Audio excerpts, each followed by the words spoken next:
નમસ્કાર દર્શક મિત્રો, નર્મદા સમાચારમાં આપનું હાર્દિક સ્વાગત છે। સૌપ્રથમ જોઈશું અત્યાર સુધીના મુખ્ય સમાચારો। ભરૂચ લોકસભા બેઠક પર 73.21% મતદાન। સૌથી વધુ મતદાન દેડિયાપાડામાં 85.1%, તો સૌથી ઓછું મતદાન ભરૂચમાં 66.5%। 15.64 લાખ મતદારોમાંથી 11.45 લાખ મતદારોએ પોતાના મતાધિકારનો ઉપયોગ કર્યો। ભરૂચ લોકસભા બેઠક પર મતદાન બાદ ઈવીએમને સ્ટ્રોંગ રૂમમાં સીલ કરાયા। 3 લેયરની અભેદ્ય સુરક્ષા વચ્ચે 1 મહિનો ઈવીએમ સ્ટ્રોંગ રૂમમાં રહેશે। ભરૂચ લોકસભા બેઠક પર આદિવાસી વિસ્તારોમાં થયેલ જંગી મતદાનના કારણે રાજકીય પંડિતો દ્વિધામાં। આદિવાસી મતોથી ભાજપનું કમળ ખીલશે, છોટુભાઈની રિક્ષા દોડશે કે પંજો પકડ જમાવશે। ભરૂચ શહેર અને જિલ્લામાં લોકસભાની ચૂંટણીના ગરમાવા બાદ સૂર્યનારાયણનો ઉકળતો પ્રચાર। સોમવારના રોજ સિઝનનો સૌથી હોટેસ્ટ ડે નોંધાયો, તાપમાન 42 ડિગ્રી। હું દરબાર છું, કોઈનાથી ગભરાતો નથી, જોઈ લઈશ જેવા સડક છાપ શબ્દો સાથે વાણી વિલાસ। ભરૂચની પાવનપુરી સોસાયટીના એક ઉચ્ચ શિક્ષિત કેબલ ગ્રાહકની લુખ્ખી દાદાગીરીના પરિણામે સોસાયટીના કેબલ ગ્રાહકો તકલીફમાં મુકાયા। ભરૂચ લોકસભા બેઠક પર 73.21% જેટલું જંગી મતદાન નોંધાયું છે। ભરૂચ લોકસભા બેઠક પર ગતરોજ મતદાન પ્રક્રિયા પૂર્ણ થઈ ગઈ છે, ત્યારે મતદાનની ટકાવારીના સત્તાવાર આંકડા બહાર આવ્યા છે। ભરૂચ લોકસભા બેઠક ઉપર 73.21% મતદાન નોંધાયું છે, જ્યારે વર્ષ 2014ની લોકસભાની ચૂંટણીમાં 74.54% મતદાન નોંધાયું હતું। આ ચૂંટણીમાં વિધાનસભા વાર થયેલ મતદાનની ટકાવારી પર નજર કરીએ તો કરજણ વિધાનસભામાં 73.52%, ડેડિયાપાડામાં 85.1% મતદાન, જંબુસર વિધાનસભામાં 68.37%, વાગરા વિધાનસભામાં 72.52%, ઝઘડિયા વિધાનસભામાં 80.9%, ભરૂચ વિધાનસભામાં 66.5%, જ્યારે અંકલેશ્વર વિધાનસભામાં 69.7% મતદાન નોંધાયું છે। ભરૂચ લોકસભા બેઠક પર નોંધાયેલ 15.64 લાખ મતદારોમાંથી 11.45 લાખ મતદારોએ પોતાના મતાધિકારનો ઉપયોગ કર્યો છે। ભરૂચ બેઠક પર 75.42% પુરુષ, 70.88% સ્ત્રી મતદારોએ મતદાન કર્યું છે।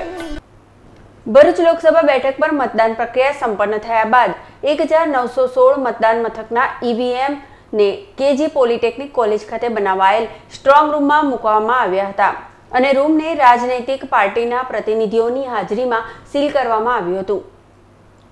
ભરૂચ લોકસભા બેઠક પર ગતરોજ 1916 મતદાન મથકો પર મતદાન પ્રક્રિયા યોજાઈ હતી, જેમાં 74% જેટલું મતદાન નોંધાયું છે।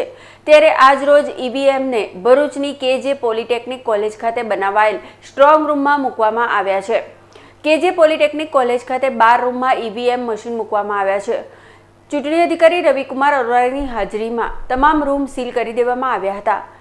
1916 मतदान केंद्रों में बद्दी मशीनों देदियापाड़ा, करजन, झगड़िया, जंबूसर, भरूच, बागरा, अंकलेश्वर साथे साथ विधानसभा मत विस्तारना मशीन आज अहींया भरूच खाते लाववामां આવ્યા।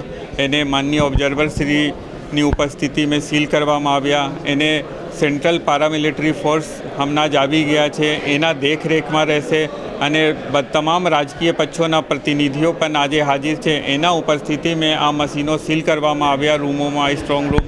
અને આજે જે 24 એપ્રિલના રોજ સ્ટ્રોંગ રૂમ સીલ થયા, આ 23 મઈ કાઉન્ટિંગ મતગણતરીના દિવસ સવારે ઓપન કરવામાં આવશે। અને આપ મીડિયાના મિત્રોના માધ્યમથી અમે તમામ લોકોને, મતદારો અને મીડિયાના મિત્રોને શુભેચ્છા અને અભિનંદન પાઠવું છું કે તમારા સહકારથી આ ચૂંટણી બહુ શાંતિપૂર્ણ વાતાવરણમાં સંપન્ન થયા। ધન્યવાદ। સ્ટ્રોંગ રૂમ ખાતે સીસીટીવી કેમેરા સહિતની સુરક્ષા ઊભી કરવામાં આવી છે, તો સ્થાનિક પોલીસ, એસઆરપી અને સીઆરપીએફના જવાનોની 3 લેયરની સુરક્ષા રાખવામાં આવી છે।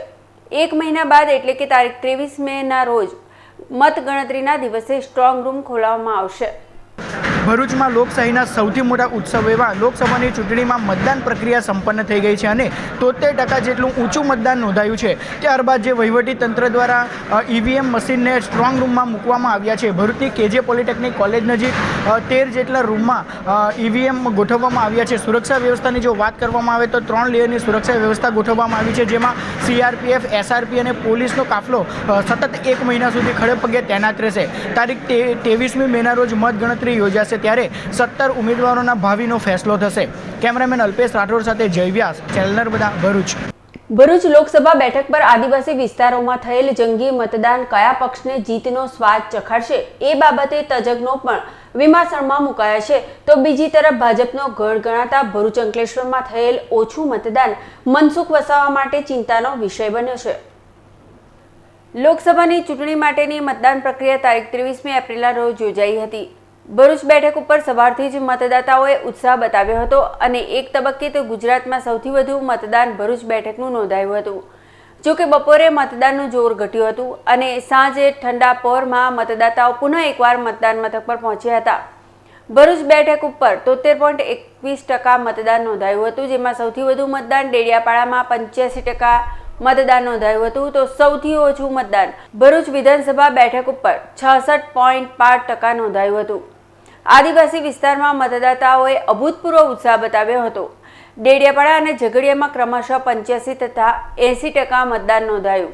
ઝઘડિયામાં ક્રમશઃ 85 તથા 80% મતદાન નોંધાયું. આદિવાસી વિસ્તારમાં વધુ મતદાને બીટીપીને સૌથી વધુ ફાયદો કરાવનાર હોઈ શકે અને ત્યારબાદ થોડા ઘણા અંશે કોંગ્રેસને પણ તેનો ફાયદો થાય. તો ભાજપાની લીડ જે વિસ્તારમાં વધે તેવા ભરૂચ, અંકલેશ્વર અને જંબુસર વિધાનસભા બેઠક પર મતદાતાઓએ જોઈએ એટલું જોર બતાવ્યું નથી. તો વાગરા અને કરજણ બેઠક ઉપર પણ મતદાતાઓનું જોર સારું રહ્યું. કરજણમાં 73.52% તથા વાગરામાં 72% જેટલું મતદાન નોંધાયું. મતદાનના આંકડાઓના આધારે તજજ્ઞોનું માનવું છે કે આ બેઠક ઉપર ભાજપાની જીત તો પાકી થશે, પરંતુ લીડ ઘટી શકે છે. તો બીટીપીના છોટુ વસાવા બીજા નંબર પર રહે તેમ પણ તજજ્ઞો જણાવી રહ્યા છે, ત્યારે કોંગ્રેસ ત્રીજા નંબર પર ધકેલાઈ શકે છે. હાલ તો તમામ ઉમેદવારના ભાવિ ઈવીએમમાં સીલ છે, ત્યારે આગામી 23મી મેના રોજ જાહેર થનાર પરિણામ ઉપર સૌની નજર છે. ભરૂચની પાવનપુરી સોસાયટીના એક ઉચ્ચ શિક્ષિત કેબલ ગ્રાહકની લુખ્ખી દાદાગીરીના પરિણામે સોસાયટીના કેબલ ગ્રાહકો તકલીફમાં મુકાયા છે. છેલ્લા 20 વર્ષથી ભરૂચ, અંકલેશ્વર, હાંસોડ સહિત 45 કિલોમીટરના વ્યાસમાં કેબલ પ્રસારણ થકી જીટીપીએલ ચેનલ નર્મદાના ભરૂચની પાવનપુરી સોસાયટીમાં A6 નંબરના ઘરમાં રહેતા એક ઉચ્ચ શિક્ષિત ગ્રાહકે પોતાનું કેબલ કનેક્શન પૂછ્યા વિના કેમ બંધ કર્યું તથા નવી સિસ્ટમ પ્રમાણે જેમના ઘરે એમ્પ્લીફાયર નોડ હોય તેમના માલિક એમને પસંદ કરેલ પેકેજમાંથી ₹130 જે તે સાધનમાં વપરાતા નજીવા ₹20 કે 25ના વીજ કરંટ સામે બાદ કરી આપવાની ઓફર છતાં પણ હું એક પણ ફૂટી કોડી નહીં આપું, એક પણ પૈસો નહીં આપું, તમે મને ફ્રી કનેક્શન કેમ ના આપો, તમારો નોડ એમ્પ્લીફાયર તાત્કાલિક હટાવી લો જેવી અભદ્ર અને અસહ્ય વર્તણૂક કરતા ચેનલ નર્મદાના મેન્ટેનન્સ વિભાગના એક વ્યક્તિએ 21મી તારીખે મોબાઈલ ઉપર સદર ગ્રાહકને સમજાવવાની કોશિશ કરી હતી, જેમાં ઉશ્કેરાયેલા આ ઉચ્ચ શિક્ષિત વ્યવસાયે હોમિયોપેથિક તબીબ એવા ડોક્ટર ધર્મેન્દ્રસિંહ રાજે મારા ઘર રસ્તા પાસેથી જતા વાયરો કાપી નાખવાની ચીમકીઓ આપી હતી. હેલો, હા, ઓકે, બોલો બોલો. હું કહું છું કે તમારા ઘર પાસેથી બધો વાયર તો નીકળી ગયો સાહેબ. નીકળી ગયા છે ને? હા. હવે પેલા બેન એવું કહે ને કે અહીંયા નહીં લગાવવાના છે, વાયર ક્યાંથી લઈ લો? એ કયો વાયર છે મને બતાવો ને બેનને, કોને? એ તમારા ઘર પાસે કોઈ વાયર જ નથી કેબલનો. એ અમે બધા થાંભલા પર લીધો છે વાયર. તો મારી વાત સાંભળી લો. મારી સાથે કોઈ આડી તેડી વાત કરે ને મને બિલકુલ પસંદ નથી, સમજી લેજો. પણ આમાં આડી વાત કરવાની સવાલ જ ક્યાં? સાંભળી લો, બીજી વાત સાંભળી લો. એ ના કે જો ત્યાં વાયર નાખો ને કાલે સવારે વાયર નહીં હોય તમારાથી થાય તે કરી લેજો પછી. પણ ભાઈ તમારા ઘર પાસે એક વાયર જ નથી, એક બી વાયર નથી. આ ગુજરાત જે છે તે અમે થાંભલા પર લીધા, જીબી ના થાંભલા પર. આજે હું આવીને કાપી નાખી થાય તે. જીબી ના થાંભલા પર ક્યાં તમારું ઘર આવ્યું? તમારું ઘર તો કેટલી દૂર છે? શું ત્યાં વાયર હશે તો કાપી નાખી. પણ તમારું નામ શું સાહેબ? આજે વાયર જો નહીં ત્યાંની હટે તો હું આવીને કાપી નાખી થાય તે કરી લેજો પછી. સદર ઘટના અંગે ચેનલ નર્મદાના ડિરેક્ટર નરેશ ઠક્કરને માહિતી મળતા આ ધમકીભરી ક્લિપ ડોક્ટર ધર્મેન્દ્રસિંહ રાજને પરત મોકલી સંદેશ આપતા જણાવ્યું હતું કે જો આપ કોઈ ગેરકાનૂની ચેનલને નુકસાન કરતું અઘટિત કૃત્ય કરશો તો અમો તાળીઓ નહીં બજાવીએ. આ સંદેશ વાંચ્યા બાદ સદર કેબલ ગ્રાહકે ઇલેક્શનના દિવસે બપોરે 2 કલાક અને 17 મિનિટે કોઈ રેકોર્ડિંગ પુરાવા ઉપલબ્ધ ન રહે તેની વિશેષ કાળજી રાખીને ચેનલ નર્મદાના ડિરેક્ટર નરેશ ઠક્કરના પર્સનલ મોબાઈલ ઉપર હું દરબાર છું, કોઈનાથી ડરતો નથી, તમે મારું કેબલ કનેક્શન બંધ કરવાની હિંમત કેવી રીતે કરી, હું પૈસા નહીં આપું, તમારે મારી તાકાત જોવી છે, લો હું લાઈવ વિડીયોમાં તમારો કેબલ કાપી નાખું છું, જોઈ લો એવા અભદ્ર અને ભણેલ વ્યક્તિને ન શોભે તેવી વર્તણૂક કરી હતી. જો આપ તાકાતવર અને નીડર છો તો કાપેલા વાયરનું શૂટિંગ કરી મોકલો એમ કહેતા આ માથાભારે ગ્રાહકે વિડીયો રેકોર્ડિંગ કરી નરેશ ઠક્કરને ક્લિપ મોકલી હતી. થાય તે કરી લો, હું સોસાયટીમાં ક્યાંય નોડ કે એમ્પ્લીફાયર નહીં મૂકવા દઉં. સોસાયટીમાંથી વાયરો ક્યાંય કાપી નાખીશ. સોસાયટી મારી છે જેવા શબ્દો વાપરી જોઈ લેવાની ધમકી આપી હતી. સાહેબ, આ વાયર જે દેખાય છે એ મેં કાપી નાખ્યો છે અને હવે અહીંયા જોઈન્ટ કરવા આવતા નહીં. અને મારા કમ્પાઉન્ડમાં ભૂલથી પગ મૂકતા નહીં. ચૂંટણી હોય કોઈ કાયદેસરના પગલાં ન લેતા ચેનલના સ્ટાફને મોકલીને આ ગ્રાહકના ઘર પાસેના વાયરો પણ હટાવી લેવાતા આસપાસના 17 જેટલા ગ્રાહકોનું પ્રસારણ બંધ થઈ ગયું હતું. જે અંગે ગ્રાહકોને SMS થકી ચેનલ નર્મદા દ્વારા ખેદ પણ વ્યક્ત કરવામાં આવ્યો છે. અત્રે ઉલ્લેખનીય છે કે હાલ ટ્રાયની નવી સિસ્ટમ મુજબ પ્રીપેડ પેકેજ સિલેક્શન હોય જેમને પેકેજ ન સિલેક્ટ કર્યા હોય અથવા પેકેજની સમય અવધિ પૂરી થાય ત્યારે સોફ્ટવેરમાંથી જ આવા ગ્રાહકનું પ્રસારણ આપોઆપ બંધ થઈ જતું હોય છે. પછી તે ગ્રાહક ચેનલનો ડિરેક્ટર હોય કે ચેનલનું પોતાનું ટીવી કેમ ના હોય, સિસ્ટમમાંથી જ સદર ગ્રાહકનું પ્રસારણ બંધ થઈ જતા અને હવે મફત જોવા નહીં મળે તેમ ફાઇનલ થતા સદર ગ્રાહક પોતે દરબાર હોય આવી લાગણીમાં ખેંચાઈ ચેનલ નર્મદાના 20 વર્ષમાં કોઈએ ન કરી હોય તેવી ભાષામાં દાદાગીરી કરતા ચેનલે કાયદેસરના પગલાં માટે પણ કાર્યવાહી હાથ ધરી છે. ભરૂચ શહેર અને જિલ્લામાં લોકસભાની ચૂંટણીના ગરમાવા બાદ સૂર્યનારાયણનો ઉકળતો પ્રચાર શરૂ થયો છે. સોમવારના રોજ 42 ડિગ્રી તાપમાન સાથે સિઝનનો સૌથી હોટેસ્ટ ડે નોંધાયો હતો. ભરૂચ જિલ્લામાં લોકસભાની ચૂંટણીમાં મતદાન પ્રક્રિયા સંપન્ન થઈ ગઈ છે ત્યારે ચૂંટણીનો ગરમાવો તો ઓછો થયો છે પરંતુ સૂર્યનારાયણનો ઉકળતો પ્રચાર શરૂ થયો છે. સોમવારના રોજ ભરૂચમાં સિઝનનો સૌથી હોટેસ્ટ ડે નોંધાયો હતો અને તાપમાનનો પારો 42 ડિગ્રીએ પહોંચી ગયો હતો જેના કારણે કાળઝાળ ગરમીનો અનુભવ થયો હતો. ઉમરપાડા ખાતે લગ્ન પ્રસંગમાં થયેલ કોસંબડી ગામની મહિલા સહિત અન્ય યુવાનને અગાઉના ઝઘડાની રીસ રાખી 5 શખ્સોએ હુમલો કરતા ત્રણેયને ગંભીર ઈજાઓ પહોંચી હતી. પ્રાપ્ત માહિતી અનુસાર કોસંબડી ગામમાં રહેતી ચંપાબેન મધુકરભાઈ વસાવા પોતાના ભત્રીજા અજય વસાવાની જાનમાં ઉમરપાડા ખાતે ગયા હતા. એ દરમિયાન ગામના જ વિરલ કાલિદાસ વસાવા, કિરણ કાલિદાસ વસાવા સહિત અન્ય 3 ઈસમોએ ભેગા મળી આગળના ઝઘડાની રીસ રાખી મહિલા સહિત 2 યુવાનોને ઉશ્કેરાઈ જઈ ઢીકાપાટુનો માર મારી યુવાનની આંખ પથ્થર મારી ફોડી નાખી ફરાર થઈ ગયા હતા. સદર મારામારીની ઘટનામાં ત્રણેયને ઈજાઓ પહોંચતા સારવાર અર્થે અંકલેશ્વર ખાતે ખસેડવામાં આવ્યા હતા. બનાવ અંગે અંકલેશ્વર તાલુકા પોલીસ મથકે ફરિયાદ નોંધાવવા પામી છે. મને તો ખાચા બહુ લોકોને માર વાગેલો છે. સૌથી વધારે ઈજા કોને છે? વધારે તો પેલા સુરેશભાઈને વધારે આંખમાં આંખ ખોલ નાખી છે અને મને 4 ટાંકા આવ્યા છે. વાલિયા ગામની નવચેતન વિદ્યા મંદિર પાસે સ્વિફ્ટ કાર ટ્રક સાથે ભટકાતા એકને ઈજાઓ થવા પામી હતી. પ્રાપ્ત માહિતી અનુસાર Swift car number GJ16 BG 3780 નો ચાલક વાલિયા ગામ તરફથી અંકલેશ્વર બાજુ જઈ રહ્યો હતો. એ દરમિયાન પૂરપાટ ઝડપે પસાર થઈ રહેલ કારનો સ્ટીયરિંગ પરનો કાબુ ન રહેતા કાર સામેથી આવતી ટ્રક સાથે ભટકાતા અકસ્માત સર્જાયો હતો. સદર અકસ્માતમાં કારમાં સવાર એક ઈસમને ઈજાઓ પહોંચી હતી જ્યારે એકનો આબાદ બચાવ થયો હતો. લાગણીના માણસ તરીકે ઓળખાતા અને સ્વાતંત્ર્ય સેનાની સ્વર્ગીય પરાગજી બાપુની આજે પુણ્યતિથિ નિમિત્તે પ્રસ્તુત છે તેમના જ કંઠે ગવાયેલ કાવ્ય લાગણીના માણસ થકી ચેનલ નર્મદા પરિવાર તેઓને હાર્દિક શ્રદ્ધાંજલિ અર્પે છે. કરવતથી વેરેલા ઝેરણીથી ઝેરેલા કાનસથી છોલેલા તોય અમે લાગણીના માણસ.